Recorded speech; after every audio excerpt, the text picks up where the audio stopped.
ये वाकया साल 2010 या 11 के आसपास की बात है कि एक लड़का जो कि 10,000 रुपये प्रति महीना की तनख्वाह के हिसाब से नौकरी किया करता था।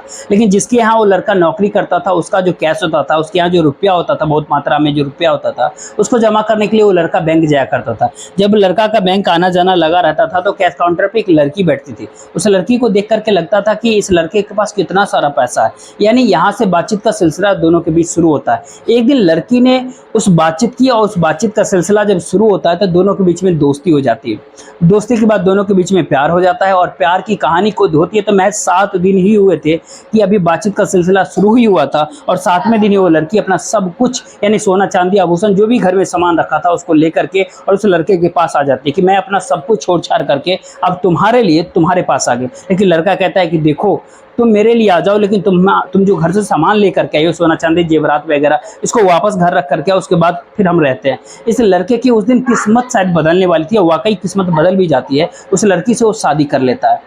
लड़के की शादी हो जाती है। लड़का का नाम होता है अरमान मलिक, जिसका असली नाम संदीप होता है और लड़की का नाम पायल होता है। दोनों की शादी हो जाती है। कुछ सालों के बाद उनका एक बेटा जन्म लेता है और बेटा जब जन्म लेता है तो उसके पैदा होने के दिन, जिस दिन की वो तारीख होती है, उस दिन ये जन्मदिन मनाते हैं उस बच्चे का। उसमें कुछ मेहमान आए थे, कुछ गेस्ट आए थे। उसमें एक खास मेहमान आया हुआ था, उसकी पत्नी यानी पायल की खास दोस्त, उसका नाम कृतिका होता है। अब कृतिका को देखते ही अरमान मलिक के जो मन में, जो दिल में जो प्यार उमड़ता है और जैसे 7 दिन में पायल मलिक, ठीक उसके बाद 7 दिन लगते हैं इस कृतिका मलिक से शादी होने में।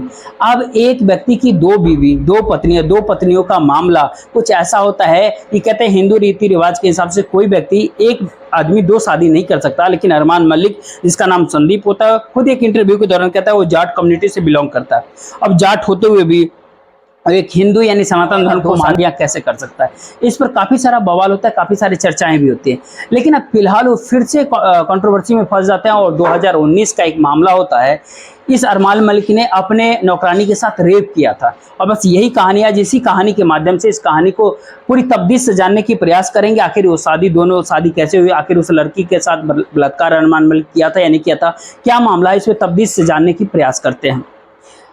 नमस्कार, मेरा नाम जितेंद्र कुमार, आप देख रहे हैं स्टडी सफर तक। आज की जो सच्ची घटना मैं आपको बताने वाला हूँ, इस सच्ची घटना की शुरुआत होती है 21 जून 2024 को जियो सिनेमा के ऊपर एक कार्यक्रम है जिसका नाम होता है बिग बॉस OTT सीजन 3 शुरू होता है। उसी सीजन के भीतर एक व्यक्ति जिसका नाम होता है अरमान मलिक और असली नाम होता है संदीप, वो अपने 2 बीवियों के साथ यानी पायल मलिक और कृतिका मलिक के साथ इस कार्यक्रम में शामिल होता है। इस बिग बॉस में इसको सेलेक्ट किया जाता है ताकि ये बिग बॉस में खेल सके। और यहाँ पर जो भी एक प्रोसेस होता है, किसी को नॉमिनेट करना होता है, किसको कब बाहर निकालना होता है, कैसे बाहर निकलता है, पब्लिक कैसे उसे बचाती है, ये सारी प्रक्रियाएं चलती रहती है बिग बॉस कार्यक्रम के दौरान। ये लोग बाहर की दुनिया से बिल्कुल कटे हुए होते हैं और हर समय इस बिग बॉस के घर में जितने भी लोग होते हैं सब पे कैमरे की नज़र होती है। इसी बिग बॉस के अंदर 2 दोस्त होते हैं, एक का नाम लवकेश कटारिया होता है, दूसरे का नाम विशाल पांडे होता है। दोनों जब आपस में बातचीत कर रहे थे, क्योंकि उस समय जो कृतिका का आना जाना, जिम कर रही थी, अच्छे अच्छे कपड़े पहन करके निकलना, तो लवकेश कटारिया से जो विशाल पांडे होता है वो कहता है कि भाभी अच्छी लगती है। बस उसने धीरे से कान में ये कहता है कहा भाभी अच्छी लगती है। जब बस इतनी सी बात लवकेश कटारिया के कानों तक जाते हैं, लवकेश कटारिया इसको थोड़ा सा ऐतराज करते हैं।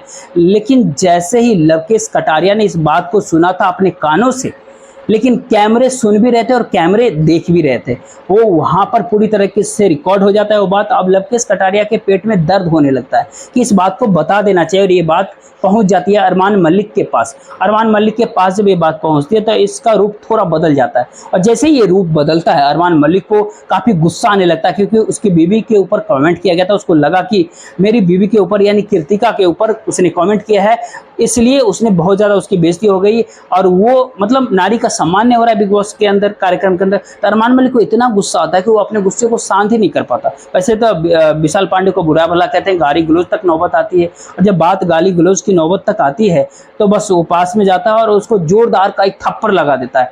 यानी अरमान मलिक अपने पत्नी कृतिका की वजह से, कृतिका के लिए विशाल पांडे जो कि बिग बॉस ओटीटी सीजन 3 के भीतर खेल रहा है, जो कि उसमें एक सेलेक्टेड है, उसको जब थप्पड़ लगता है तो उस थप्पड़ की गूंज पूरी हिंदुस्तान की सोशल मीडिया के माध्यम से पूरे भारतवर्ष में फैल जाता है। किस तरीके से अरमान मलिक के पत्नी के ऊपर एक कमेंट किया गया, किस तरीके से अरमान मलिक ने अपनी पत्नी के कमेंट के बदला लिया थप्पड़ मारकर।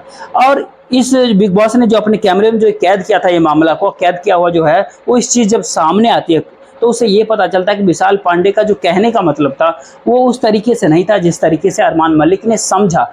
यानी उसका जो द्वेष था, जो दृश्य जो था वो गलत नहीं था, वो यानी वो गलत अर्थ में वो बात बिल्कुल भी नहीं कहा था। अब ये बात साफ हो जाती है तब जाकर के अरमान मलिक को इस बात का एहसास होता है कि अब तो हमसे गलत हो गया है। बस इतना था कि वो बाहर की जो अब दुनिया है, ये तो एक बिग बॉस की दुनिया थी, लेकिन बाहर की दुनिया, जो सोशल मीडिया की दुनिया, जो हजारों लाखों लोग ऐसे हैं जो बाहर देख रहे होते हैं और देखने के बाद अपने अपनी तरह से अपनी अपनी प्रतिक्रिया देते हैं। अब विशाल पांडे के जीवन में तो लोग झांकने की कोशिश नहीं किया, क्योंकि वो व्यक्ति लगता है कि बिल्कुल ठीक है, उसने ऐसा कुछ गलत नहीं कहा, गलत नहीं किया। लेकिन अरमान मलिक के जीवन में जब लोग झांकने की कोशिश किया तो उसके जीवन का एक ऐसा पन्ना खुल करके सामने आ गया देश के सामने, जिस पन्ने से उसकी जिंदगी बद से बदतर होने की तरफ जा सकती है।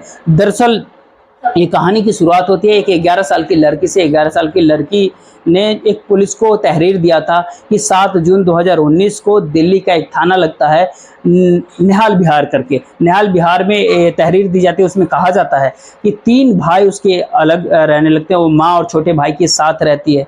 घर की स्थिति, माली स्थिति अच्छी नहीं थी, इसलिए उसे काम की जरूरत थी, चाहे झाड़ू पोछा हो, बर्तन धोना हो, या खाना बनाना हो, या कपड़े धुलना हो। इस तरह के जो काम होता है उसको अगर काम मिल जाएगा तो काम करेगी। यानी वो पैसा कमाना चाहती थी जिससे कि उसका परिवार का खर्च, उसका भरण भोजन वगैरह हो सके। इसीलिए बीच उसके संदीप लड़के के नाम के लड़के के यहाँ उसको नौकरी लग जाती है। वहाँ पर एक बेटा होता है उसका, वो बेटा यानी संदीप मलिक, यानी कि अरमान मलिक जिसका नाम होता है, वर्तमान में उसको अरमान मलिक के नाम से लोग जानते हैं। संदीप मलिक के यहाँ उस लड़की काम करना शुरू करती है। जब वहाँ काम करते करते वो लड़की, उसकी एक बीवी पायल होती है अरमान मलिक के। दूसरे साल 2018 में जब उसकी बेटे का जन्मदिन था तो उसमें एक लड़की से दोस्ती हो जाती है, और दोस्ती जो होती है वो पायल की खास दोस्त होती है कृतिका। और पायल की खास दोस्तों के साथ जब वो शादी कर लेता है अरमान मलिक, जैसे कि 7 दिन में वो अपने पहली पत्नी पायल के साथ शादी की थी।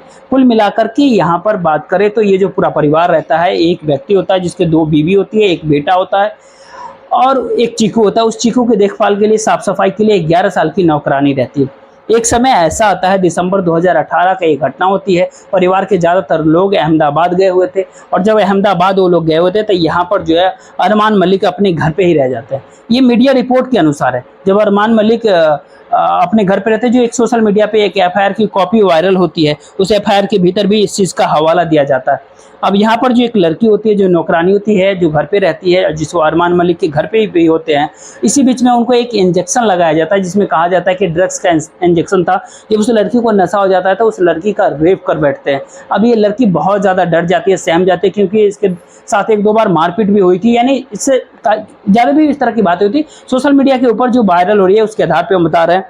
तो इस लड़की का जो रेप होता है, उसके डर की वजह से अपनी माँ या भाई से वो लड़की ये बात बता नहीं पाती, जब कह नहीं पाती तो उनके सामने के वाले के अंदर और हिम्मत बढ़ जाती है। धीरे धीरे वक्त आगे बढ़ जाता है। जब वक्त आगे बढ़ता है तो यानी पानी जब कहते हैं ना सर से ऊपर निकल जाता है, यानी इसके साथ ऐसा कहा जाता है कि बार बार उसके साथ रेप होने लगता है। तभी लड़की 7 जून 2019 को दिल्ली के निहाल बिहार थाने में एक एफआईआर दर्ज करवाती है। एफआईआर मुकदमा दर्ज कराने के बाद मामला पुलिस तक पहुंच जाता है। पुलिस इस मामले में जितनी भी कार्रवाई होती है, चाहे धारा 161 के बयान हो या धारा 164 का बयान हो, ये सारे बयान लिए जाते हैं। तो बयान लेने के बाद पता चलता है कि इसमें पायल मलिक का भी इन्वॉल्वमेंट होता है। यानी नौकरानी के साथ जो कुछ भी हो रहा था वो पायल मलिक को जानकारी थी, लेकिन पायल मलिक ने कहीं ना कहीं अपने पति को ही सपोर्ट किया था। अब ये मामला जो है जब अदालत पहुंच जाता है, चार्जशीट उस पर लग जाती है। अब आरोपी की गिरफ्तारी के लिए धमकी दी जाती है, छापेमारी की जाती है। तो ऐसा दिन आता है, ऐसा तारीख आता है, 23 सितंबर 2019 को गिरफ्तार कर लिया जाता है। ऐसा मीडिया रिपोर्ट के अनुसार,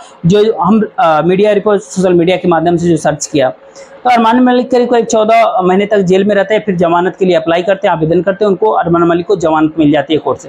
फिर अपने ज़िंदगी में जैसे ये इनका जो जीवन जीने का जो एक लाइफ स्टाइल है, उसको जीने का एक अपना अलग तरीका है। सोशल मीडिया के अलग अलग प्लेटफॉर्म, चाहे इंस्टाग्राम हो, यूट्यूब हो, फेसबुक हो, अन्य कई सोशल मीडिया प्लेटफॉर्म है, उस पर ये लोग वीडियो बनाते हैं, ब्लॉगिंग करते हैं, अपने परिवार के जो दिनचर्या है, कैसे रहते हैं, कैसे क्या करते हैं, कैसे खाते पीते हैं, एक वक्त इनके साथ ऐसा था जब इनके पास 35,000 रुपये की रकम नहीं थी, तब अपने माँ की इलाज कराने में भी असमर्थ हो जाते हैं और शायद ये बात पता चलता है कि इनकी माँ की डेथ हो जाती है, मौत हो जाती है। लेकिन आज ये दौर है कि इनके मिलियंस में फॉलोअर होते हैं, इनको करोड़ों लोग जानते हैं। साथ ही जो इनकी जो पत्नी, दो पत्नी है, वो भी ब्लॉगिंग करती है, कृतिका और पायल, अच्छी खासी पैसे भी कमाते हैं। लेकिन कहा यह जाता है कि करीब करीब 200 करोड़ रुपए के आसपास इनकी नेटवर्थ इंडिया के भीतर, और इसमें कितना सच्चाई कितना झूठ है ये इसको हम दावे के साथ नहीं कह सकते। एक इंटरव्यू के दौरान इनसे एक बात पूछा गया था, जो आपके ऊपर जो एक 11 साल की लड़की को जो रेप करने का जो आरोप लगा, उसमें कितनी सच्चाई और कितनी नहीं।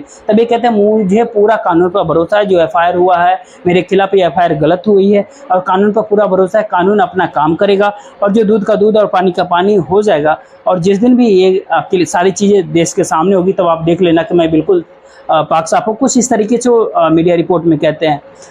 पायल जो है वो भी कहते हैं झूठा मुकदमा है, लेकिन इससे साफ जाहिर होता है कि कहीं ना कहीं मुकदमा है। अगर मुकदमा है तो बात चल रही है, मामला चार्जशीट लग चुकी है, अदालत के भीतर विचाराधीन है। अब अदालत में जो सबूत पेश किए जाएंगे, जो बयान होंगे, जो भी इसमें जांच पड़ताल की जाएगी, उस रिपोर्ट के आधार पर अभी दोषी पाए जाते हैं या फिर नहीं पाए जाते, ये तो खैर भविष्य के गर्भ में छिपा हुआ है। लेकिन जिस प्रकार से बिग बॉस OTT सीजन 3 के भीतर विशाल पांडे को थप्पड़ मारने के बाद अरमान मलिक बहुत ज़्यादा चर्चाओं में घिर जाते हैं, तो इनके निजी जिंदगी में झांकना लोग शुरू कर देते हैं। इनकी 2 बीवियों के बात हो या फिर 11 साल की नौकरानी के साथ रेप की बात हो, ये चर्चा का विषय बन जाता है। यदि एफआईआर सही है, ये चार्जशीट का मामला बिल्कुल सही है, अदालत में भी ये सबूत अगर सही पाया जाता है, तो इनको बड़ी से बड़ी सजा, कड़ी से कड़ी सजा हो सकती है। बाकी जो कुछ भी है क्लियर तभी हो पाएगा जब अदालत अपना फैसला सुनाएगी। दोस्तों, इस पूरे घटनाक्रम सुनाने का उद्देश्य किसी को परेशान करना नहीं था, किसी का दिल दुखाना नहीं था, बल्कि आपको जागरूक करना था, आपको सचेत करना था। और आप जहां भी रहे सुरक्षित रहे और अपने परिवार वालों का ख्याल रखें। बाकी इस वीडियो को ज़्यादा से ज़्यादा लोगों तक शेयर कीजिए, वीडियो को लाइक कीजिए, चैनल को सब्सक्राइब जरूर कर लीजिए। जय हिंद, जय भारत।